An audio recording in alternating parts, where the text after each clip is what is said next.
നിങ്ങളുടെ ഫേവറേറ്റ് സീരിയലുകൾ ടിവിയിൽ വരുന്നതിന് മുൻപേ സൺ നെക്സ്റ്റ് ആപ്പിൽ കാണാം. ഇനി എല്ലാവർക്കും മുൻപേ കാണൂ. ഇപ്പോൾ തന്നെ സൺ നെക്സ്റ്റ് ആപ്പ് ഡൗൺലോഡ് ചെയ്ത് സബ്സ്ക്രൈബ് ചെയ്യൂ. പറഞ്ഞില്ലേ, അത് കേട്ടപ്പോ എനിക്ക് ചിരി നിയന്ത്രിക്കാൻ കഴിഞ്ഞില്ല. അവനെ ഓർത്ത് ഞാൻ കരഞ്ഞെന്ന്.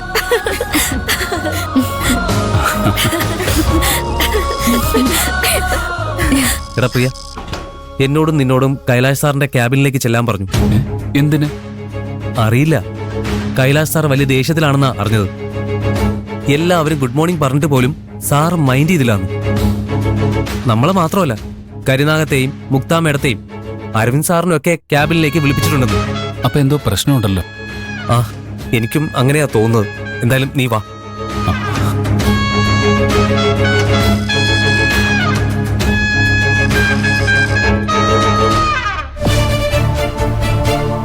അവരൊക്കെ കൈലാഷ് സാറ് വിളിപ്പിച്ചതിന് നീ എന്തിനാ ടെൻഷൻ അടിക്കുന്നത്? ഞാൻ കാരണം കമ്പനിക്ക് വലിയ ചീത്തപ്പേരുണ്ടായില്ലേ, അതിനെക്കുറിച്ച് സംസാരിക്കാനാണെന്നോ എനിക്ക് തോന്നുന്നത്. എനിക്ക് പേടിയാവുന്ന ജന്തു ചേച്ചി, എന്നെ ജോലിന്ന് പറഞ്ഞു വിടുവോ?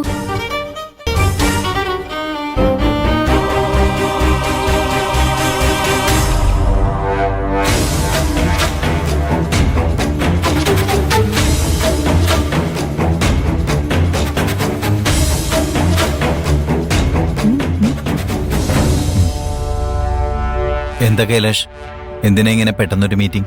നീ ബിസിനസ് ട്രിപ്പിന് പോയപ്പോ കമ്പനിയിൽ ഒരുപാട് പ്രശ്നങ്ങൾ നടന്നു. നീ അറിഞ്ഞിട്ടുണ്ടാവും. ഇവിടെ എന്തൊക്കെയോ അനിഷ്ട സംഭവങ്ങൾ ഉണ്ടായെന്നല്ലാതെ ഡീറ്റെയിൽ ആയിട്ട് ആരും ഒന്നും പറഞ്ഞില്ല. ഡീറ്റെയിൽ ആയിട്ട് സംസാരിക്കാൻ തന്നെയാ ഈ മീറ്റിംഗ്. ഓക്കെ. കരുണാകരൻ സാർ, നന്ദനെ ആരെ ഇവിടെ ജോലിക്കെടുത്തത്?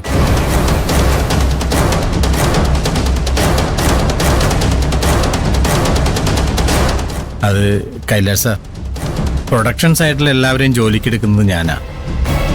അങ്ങനെയാണല്ലോ ഇവിടുത്തെ പതിവ്. നന്ദനെ ജോലിക്കെടുക്കുമ്പോ അവന്റെ ബയോഡേറ്റയും ID പ്രൂഫും എക്സ്പീരിയൻസ് സർട്ടിഫിക്കറ്റും ഒക്കെ വാങ്ങി വെച്ചിട്ടുണ്ടാവില്ലേ?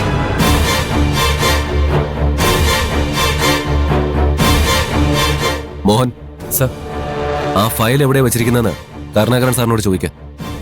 എന്നിട്ട് അത് എടുത്തുകൊണ്ട് വരണം. ആ ശരി സർ. കരുണാകരൻ സർ, ഞാൻ എവിടെ നിന്ന് എടുത്തു കൊടുക്കാനാ?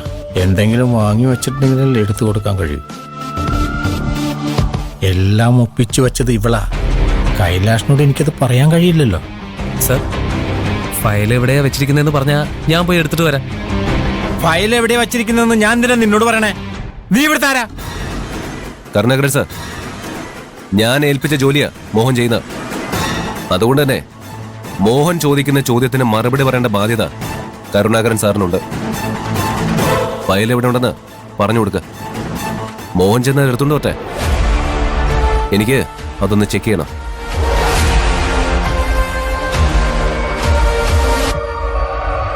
പറഞ്ഞത് മനസ്സിലായില്ലേ?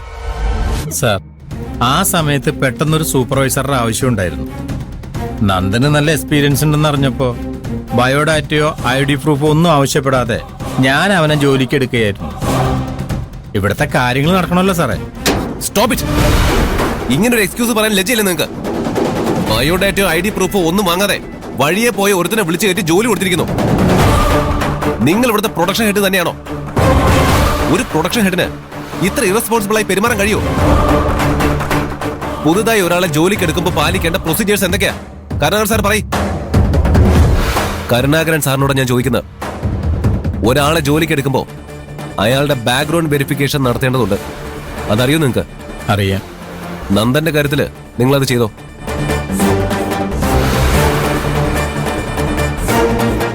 ചോദിച്ചത് കേട്ടില്ലേ? നിങ്ങൾ നന്ദന്റെ ബാക്ക്ഗ്രൗണ്ട് വെരിഫൈ ചെയ്തിരുന്നോ എന്ന്? ഇല്ല സാർ. ഈ പ്രിയനും മോഹനും പറയുന്നത് കേട്ട് സാർ എന്റെ അടുത്ത് ചൂടാവരുത്. ഇവന്മാരെയും ജോലിക്ക് എടുത്തത് ഞാൻ തന്നെയാ.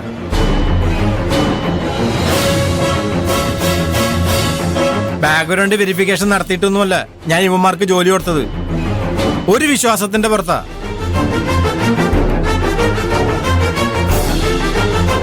പോക്കിരിത്തരൊന്നും കാണിക്കില്ല എന്നുള്ള വിശ്വാസത്തിന്റെ പുറത്ത്.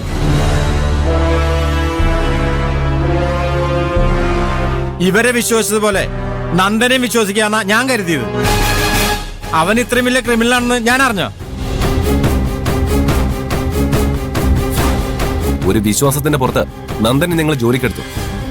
അവൻ ഇത്രയും വലിയൊരു ക്രിമിനൽ ആണെന്ന് ആ സമയത്ത് നിങ്ങൾ അറിഞ്ഞിരുന്നില്ല. ഞാൻ സമ്മതിക്കുന്നു. പക്ഷേ അവനൊരു ക്രിമിനൽ ആണെന്ന് അറിഞ്ഞപ്പോ പ്രിയനും മോഹനും നിങ്ങളോട് അത് വന്ന് പറഞ്ഞിരുന്നു. അവന്റെ ഡീറ്റെയിൽസ് അന്വേഷിച്ചിട്ട് നിങ്ങൾ ഇവനെ ആട്ടിപ്പായ്ക്കല് ചെയ്ത്. അതിന് എന്ത് എക്സ്ക്യൂസാ നിങ്ങൾക്ക് പറയാനുള്ളത്? പറയൂ കരുണാകരൻ സാർ, നിങ്ങൾക്ക് എന്ത് എക്സ്ക്യൂസാ പറയാനുള്ളത്? അത് സാർ, കാര്യങ്ങൾ ഇത്രയും വഷളാവുന്നു ഞാൻ അറിഞ്ഞിരുന്നില്ലല്ലോ സാർ. കാര്യങ്ങൾ വഷളായാൽ മാത്രമേ നിങ്ങൾക്ക് ബുദ്ധി വരുമെന്നാണോ നിങ്ങൾ ഈ പറഞ്ഞു വരുന്നത്? നിങ്ങളുടെ കടുംപിടുത്തം കാരണം കാര്യങ്ങൾ വഷളായി. ഇപ്പോഴെങ്കിലും നിങ്ങൾക്ക് ബുദ്ധി വന്നോ? വൈകുതിക്കുന്ന ബുദ്ധി കൊണ്ടേ യാതൊരു പ്രയോജനമില്ല കരുണാകരൻ സാർ.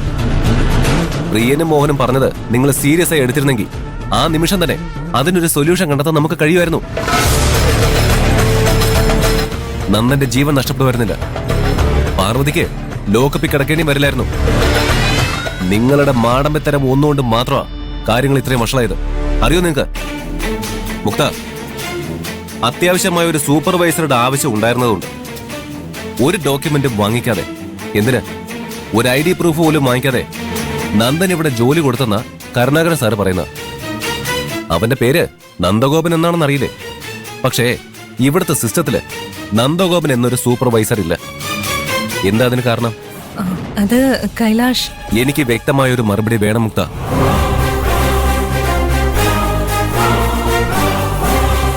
എന്റെ ചോദ്യത്തിനുള്ള മറുപടി നീ പറഞ്ഞേ പറ്റൂ. അത് പിന്നെ ഇവിടുത്തെ സിസ്റ്റത്തിൽ ഉണ്ടായിരുന്നു. എന്തോ ടെക്നിക്കൽ എറർ സംഭവിച്ചതാ. അത് നമുക്ക് റിക്കവർ ചെയ്യാൻ കഴിയുമോ നോക്കാം. കരുണാകരൻ സാറിനെ പോലെ നീയും എന്തൊക്കെയോ എക്സ്ക്യൂസ് പറഞ്ഞ് രക്ഷപ്പെടാൻ നോക്കുക.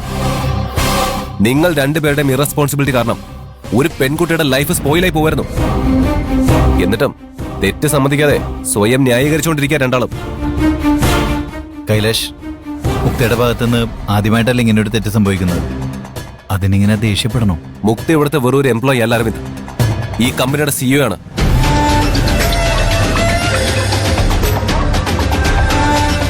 ഉത്തരവാദിത്തപ്പെട്ട ചെയറിലിരിക്കുന്ന ഒരാൾക്ക് ഇതുപോലുള്ള തെറ്റുകൾ സംഭവിക്കാൻ പാടില്ല.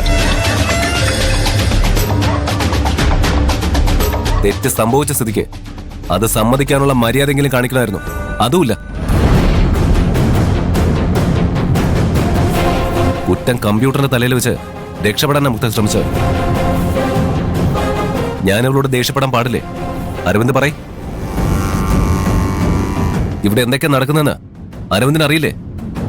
നമ്മൾ ഗുഡ്സ് അയക്കുന്ന ട്രക്കില് ആരോ ഡ്രഗ്സ് നടത്തുന്നു. കമ്പനിക്ക് അകത്ത് വെച്ച് തന്നെ ലേഡീസിന്റെ നേർക്ക് തെമ്മാടിത്തരങ്ങൾ നടത്തുന്നു. ID-യും അഡ്രസ് പ്രൂഫും ഒന്നും ഇല്ലാത്ത ഒരുത്തൻ കമ്പനിയിൽ കയറിപ്പറ്റി പ്രേമനാടൻ കളിച്ച് പെൺകുട്ടികളെ പാട്ടിലാക്കുന്നു. അവരെ ഉപദ്രവിക്കാൻ നോക്കുന്നു. ഇതൊക്കെ വേറെ ഏതെങ്കിലും കമ്പനിയിൽ നടക്കോ? ഇതൊക്കെ ചോദിക്കുമ്പോ ഒരു ലോജിക്കും ഇല്ലാത്ത എക്സ്ക്യൂസസ് നിരത്തി രക്ഷപ്പെടാൻ ശ്രമിക്കുന്നു.